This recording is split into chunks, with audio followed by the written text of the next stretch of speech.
Students, a very warm welcome to all of you. सभी का इस सेशन में बहुत सारा स्वागत है। This is Aparna Agarwal, your faculty of English, और आज हम करने जा रहे हैं यूपीएससी ईपीएफओ का थर्ड सेशन। ऑलरेडी हमारे 2 सेशन कंप्लीट हो चुके हैं। 15 मिनट का हमारा सेशन होता है जो मैं सेशन अपलोड कर देती हूँ, और आप मुझे कमेंट सेक्शन पे कमेंट भी जरूर किया करिए। अगर आपको कोई भी प्रॉब्लम या इशू आता है, मैं आपको मेल आईडी भी प्रोवाइड करा दूंगी वीडियो के लास्ट में।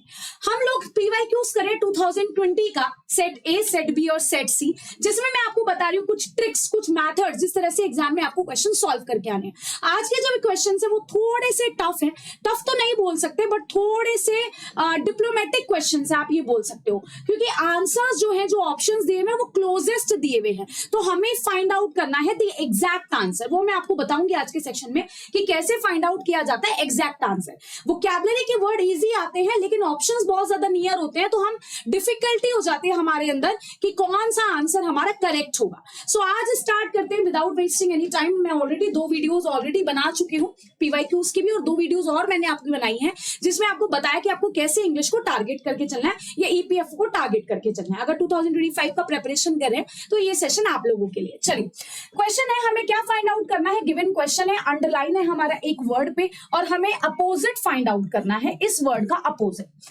क्वेश्चन क्या है, opposite in meaning of the underline word. Question है, वो हमेशा ऑर्गेनाइज करती है, she always organises lavish parties on birthday. मतलब जो लेविश का मतलब क्या होता है, जब हम एक्सेसिव यूज करते हैं किसी चीज का, एक्स्ट्रावेजेंट, ज्यादा खर्चीले हो जाते हैं। आई होप आपका भी एग्जाम निकल जाए, आपके पास भी खूब पैसा आ जाए और आप भी एक्स्ट्रावेजेंट अपने बर्थडे पार्टी पे पैसा खर्च करो। तो एक्स्ट्रावेजेंट का मतलब होता है एक्सेस, एक्सेस का मतलब होता है बहुत ज्यादा मात्रा, एक्स का मतलब होता है जो चीज आउट हो जाती है। जैसे आप कहते हो ना, वो मेरी एक्स गर्लफ्रेंड है, एक्स बॉयफ्रेंड है, तो मतलब वो लाइफ से आउट हो गई। तो जो भी चीज आउट हो जाती है उसको एक्सेस से डिनोट करते हैं, ठीक है। तो लेविश का मतलब होता है बहुत ज्यादा पैसा खर्च करना। अब देखिए, डिसेंट का मतलब होता है एक नॉर्मल चीज। कहते हैं डिसेंट मनी मैंने खर्च किया है, ये डिसेंट है, एकदम नॉर्मल है, एकदम नॉर्मल चीज है, एक्सेस भी नहीं है और कम भी नहीं है किसी चीज का। चीप क्या होता है माय डियर स्टूडेंट, सस्ता, जिसकी मनी बहुत ज्यादा कम होती है, मनी या लेस अमाउंट या लेस मनी, ठीक है। स्ट्रेंज का मतलब समझते हैं आप लोग सब कि भाई ये स्ट्रेंज है, मंडेन इसका एंटोनिम है। स्ट्रेंज का, मंडेन का मतलब होता है कॉमन। अब इसकी ट्रिक कैसे बनाती हूँ कि इंडिया में मुंडन करना बहुत कॉमन है, तो मंडेन का मतलब होता है कॉमन, जो चीज आपको ऐसी दिख जाए। स्ट्रेंज का मतलब होता है विचित्र। अब एक और वर्ड है फ्रूगल। फ्रूगल का मतलब होता है माय डियर स्टूडेंट्स, जो चीज कंजूसी वाली होती है, कंजूसी जिसे कहते हैं। लेस मतलब आप क्या है, आप पैसा बहुत सोच समझ के खर्च करते हैं, जहां पर नेसेसरी होता है वहीं पर खर्च करते हैं। मतलब जहां पर आपको लगता है कि यहाँ पर नेसेसरी है, मैं इतना पैसा बस यहाँ पे इतना ही खर्च करूंगी, इससे ज्यादा खर्च नहीं करूंगी, उसको फ्रूगल कहते हैं। अब मेरी बात ध्यान से समझिए, लेविश का मतलब होता है एक्सेस यूज में। यहाँ पे 2 आंसर हो सकते हैं इसके, फ्रूगल भी हो सकता है और चीप भी हो सकता है। बट चीप का मतलब होता है किसी चीज का जिसका अमाउंट कम होता है। फॉर एग्जाम्पल, मैंने ये पेन लिया, ये पेन बड़ा चीप था यार, बहुत सस्ते में मुझे मिल गया। लेकिन फ्रूगल का मतलब क्या होता है, जब आप पैसा कहीं पे खर्च उतना ही करते हो जितना जरूरत होती है। तो ये दोनों वैसे आपस में एकदम सिनोनिम है, इसका एंटोनिम दोनों में से कोई भी हो सकता है, फ्रूगल भी हो सकता है, चीप भी, लेकिन नियरेस्ट एंटोनिम कौन सा होगा, फ्रूगल होगा। ये वाला क्वेश्चन एग्जाम में बहुत ज्यादा पूछे जाते हैं। देखिए, ये वाला वर्ड हो सकता है कि आपको आंसर सबको पता हो, और मैंने बहुत सारे स्टूडेंट्स को देखा भी है जिन्होंने इसका आंसर टिक मार्क किया हुआ है, क्या, चीप। लेकिन माय डियर स्टूडेंट्स, चीप इसका आंसर नहीं है, इसका आंसर फ्रूगल है। इस तरह के क्वेश्चन एग्जाम में बहुत पूछे जाते हैं, तो आपको बहुत केयरफुल रहना होगा, बहुत अटेंटिव रहना होगा। वोकैबुलरी टफ नहीं आती, लेकिन ये डिप्लोमेटिक क्वेश्चन जरूर आपसे पूछ लिए जाएंगे। तो please please my dear students, be aware of these types of questions. चलते हैं नेक्स्ट क्वेश्चन की तरफ। Let's move to the next question.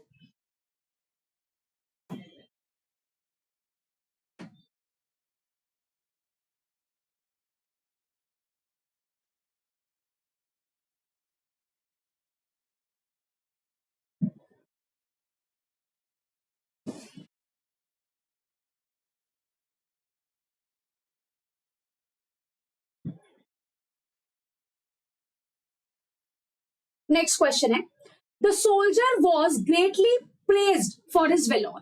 अब सीधी सी बात है यार, आप इस क्वेश्चन का आंसर इजीली कर सकते हैं। कैसे, हाउ, देखो, जो सोल्जर है वो बहुत ज्यादा क्या है, अपने वेलोर के लिए। वेलोर का मतलब होता है अपने करेज के लिए, लिख लीजिएगा, बड़ा ही अच्छा ऑप्शन है। वेलोर का मतलब होता है करेज, ब्रेवरी। भाई ऑब्वियस सी बात है, सोल्जर है तो ये कैसे ना कैसे हम लोग इसका सिनोनिम फाइंड आउट कर सकते हैं कि यार इसका मतलब कहीं ना कहीं करेज या ब्रेवरी होगा, अपनी बहादुरी के लिए जाना जाता है ना। अब देखो क्लमजीनेस क्या होता है, जो चीज एकदम बहुत ज्यादा मैसी सी हो जाती है उसको हम क्लमजीनेस कहते हैं। सेल्फिशनेस का मतलब सबको पता है, सेल्फिशनेस का मतलब होता है जो पर्सन केवल अपने बारे में सोचता है, जो किसी और के बारे में नहीं सोचता, जो सेल्फ सेंटर्ड होता है, ठीक है। अब टेक्टलेसनेस, अब मैं समझाती हूँ। टेक्टलेसनेस का मतलब होता है जो पर्सन बहुत फ्रैंक होता है, जो कैंडिड होता है। इस तरह के वोकैबुलरी के वर्ड्स की ट्रिक्स मैं आपको, सुबह मेरी 10 बजे वोकैबुलरी की क्लास होती है, आप लोगों के लिए स्पेशली मैं वो क्लासेस रखती हूँ। और वो क्लास आज रात 9 बजे भी है, जिसमें मैं 200 वोकैबुलरी के वर्ड्स सिर्फ 30 मिनट्स में करवाऊंगी, ठीक है। 30 to 45 मिनट्स में कवर हो जाएगा, तो वो क्लासेस रेगुलरली देखा करिए माय डियर स्टूडेंट्स। फ्रैंक और कैंडिड जो होता है वो टेक्टलेसनेस होता है। अब देखो बताती हूँ, वो टेक्टिक से बात नहीं करता, मतलब वो दिमाग लगा के बात नहीं करता, वो लेस का मतलब होता है कमी। उसके अंदर इस चीज की कमी है कि वो डिप्लोमेटिक वे में बात नहीं करता, वो एकदम सीधी सीधी बात करता है, जो भी बात होती है सामने कर लेता है। फ्रैंक होता है, कैंडिड होता है, ऑनेस्ट होता है, स्ट्रेट फॉरवर्ड होता है, उसको हम बोलते हैं टेक्टलेसनेस, ठीक है। और अगर इसके मैं सिनोनिम की, एंटोनिम की बात करूं तो इसका एंटोनिम हो जाएगा टैकीटर्न, जो पर्सन बहुत दिमाग लगा के बात करता है। चलिए, वेलोर का हमें एंटोनिम फाइंड आउट करना, उसका एंटोनिम हो जाएगा कवार्डियस। इसका मतलब क्या होता है, जो पर्सन बहुत ज्यादा डरपोक होता है, the one who is coward in nature, कि भाई वो बहुत ज्यादा डरपोक है, वो बहुत ज्यादा लिमिटेड है, रिजर्व्ड है। जो पर्सन बहुत ज्यादा रिजर्व्ड होता है, बहुत ज्यादा लिमिटेड होता है, डर के रहता है, ठीक है, जिसके अंदर फियर होता है, उसको हम क्या बोलते हैं, कवार्डियस बोलते हैं। और हमें एंटोनिम फाइंड आउट करना था, तो ये इस क्वेश्चन का क्या हो जाएगा माय डियर स्टूडेंट्स, एंटोनिम हो जाएगा। तो अगर आप इस तरह से क्वेश्चंस को सॉल्व करेंगे ना अपने एग्जाम में, तो आई होप आप लोगों के आंसर्स एकदम परफेक्ट जाएंगे। अब जैसा हमने आज के सेशन में फर्स्ट वाला क्वेश्चन किया है ना, ऐसा ही ये थर्ड वाला क्वेश्चन है। हैव अ लुक, मैं समझा देती हूँ आपको, प्लीज नोट डाउन करते रहिएगा ना, आप लोगों के लिए बड़ा इंपॉर्टेंट है ये, मैं समझा देती हूँ। नीचे टेलीग्राम चैनल और इंस्टाग्राम चैनल का लिंक भी दिया हुआ है, वहां से आपको इसका पीडीएफ भी मिल जाएगा, ओपन करके ज्वाइन भी कर सकते हैं। शाम को 7 बजे क्विज भी होती है। क्वेश्चन है, these regions are very fertile. Fertile का मतलब सब समझते होंगे, आई नो दिस थिंग। अच्छा, अब आप लोग फर्टाइल का मतलब तो समझते हो, बट आप इसका आंसर गलत करके आओगे। मैं बता देती हूँ कैसे। फर्टाइल का मतलब होता है जो लैंड के लिए यूज होता है, बेसिकली जो लैंड प्रोडक्टिव होती है, जहां पर हम फ्रूट्स वगैरह उगा सकते हैं या वेजिटेबल्स उगा सकते हैं, उसको बच्चा हम लोग क्या कहते हैं बेटा, उसको हम फर्टाइल कहते हैं, कि ये लैंड बड़ी फर्टाइल है, उपजाऊ है, यहाँ पर हम कोई भी चीज उगा सकते हैं। अब फर्टाइल का जो एंटोनिम हमेशा हमने पढ़ा है वो बैरन पढ़ा है। बैरन का मतलब है बेयर, नंगा, जो चीज एकदम ओपन होती है, जहां पर हम फ्रूट्स नहीं उगा सकते, वेजिटेबल्स नहीं उगा सकते, उसको हम बैरन बोलते हैं।